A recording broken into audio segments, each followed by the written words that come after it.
Today's video is about perimeter, so come on along with me and let's study perimeter together. When we're measuring perimeter, we're measuring the distance around an object. Then we're taking those measurements and we're adding them together. Let's look at some examples when you're trying to find perimeter. Remember, when you're finding perimeter, all you have to do is add up all the sides.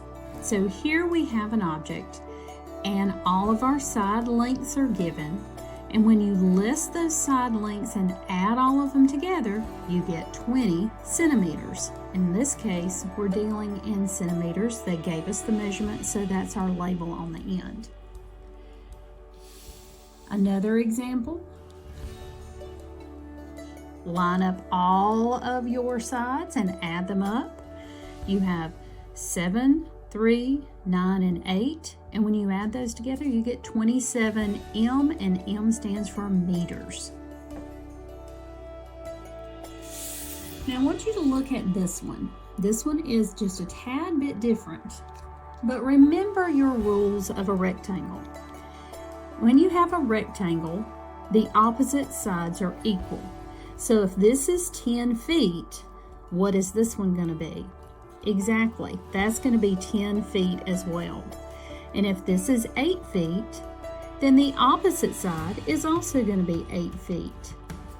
Sometimes you'll get these problems where they leave that information off because they expect you to remember, oh yeah, the opposite sides of a rectangle are equal. So whenever you add 10 plus 10 plus 8 plus 8 together, you get 36 feet. Now remember, we're not using square here because we are not saying this is 36 square feet. That would refer to area, and we're finding perimeter. So don't get those mixed up. And last but not least, this example looks a whole lot like area, where you count the boxes, but that's not what they're asking for. They're asking for the perimeter. So you have to go through and put those. I left those off on purpose so we could look at that. So you have 1, 2, 3 units. 1, 2, 3 going up that way.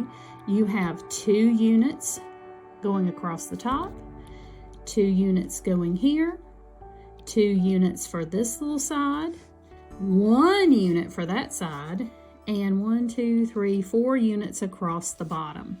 So that's where these numbers come from.